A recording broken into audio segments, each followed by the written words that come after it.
Chers amis, on dit souvent « le changement, c'est maintenant ».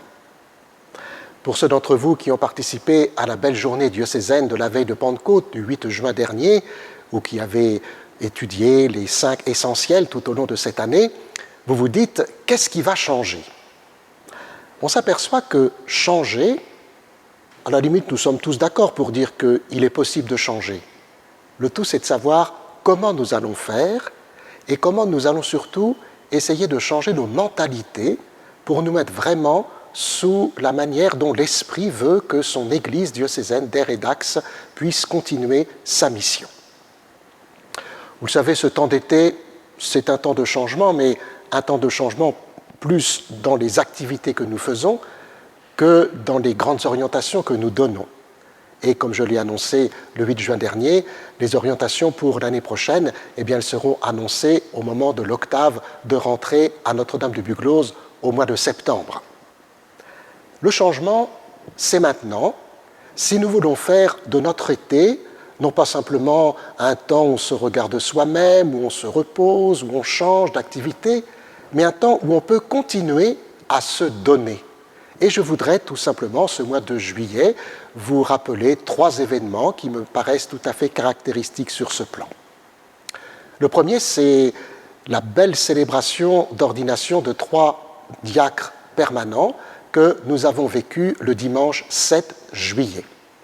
3 hommes d'une 50aine d'années, mariés, bien insérés dans la vie de la société, dans la vie de l'Église, sont donc désormais diacres, c'est-à-dire serviteurs, pour manifester dans leur être et à travers leur mission que c'est toute l'Église qui doit être servante et pauvre.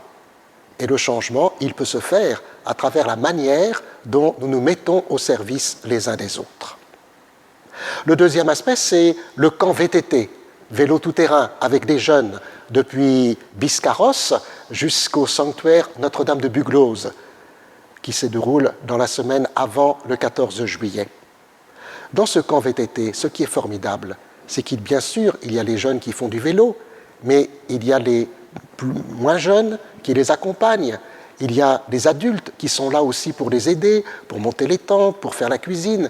Il y a une certaine manière de se mettre au service des autres, tout en permettant à ces jeunes de vivre un temps fort, physique, mais aussi spirituel, fraternel. Et puis enfin, le pèlerinage à Lourdes de l'hospitalité landaise. Chaque année, autour du 14 juillet, 700 à 800 personnes participent à ce grand moment où de nombreuses personnes malades, handicapées, âgées, peuvent venir à Lourdes pour vivre là aussi un temps fort. Mais pour qu'elles puissent venir, ces personnes, il faut qu'il y ait des hospitaliers, des hospitalières qui se mettent là aussi au service des autres. Il y en a des plus jeunes, il y en a qui continuent leur route, il y en a qui s'engagent chaque année dans l'hospitalité landaise. Et l'on sait très bien comment est-ce que, non seulement à Lourdes, mais tout au cours de l'année, lorsqu'on demande un service aux hospitaliers, aux hospitalières, ils sont souvent prêts à répondre « oui » pour rendre service. Alors le changement, c'est maintenant.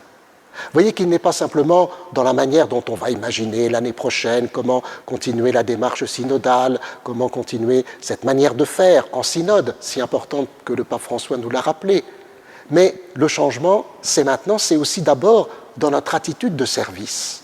Et peut-être que cette attitude de service nous permettra, de manière intérieure, à accepter aussi un changement de mentalité pour que nous puissions vivre à la manière ou à l'écoute de l'Esprit Saint, cette année qui se profile après le retour des vacances. Alors d'abord, à chacun, chacune d'entre vous, je souhaite un bon mois de juillet parce que le changement, c'est maintenant.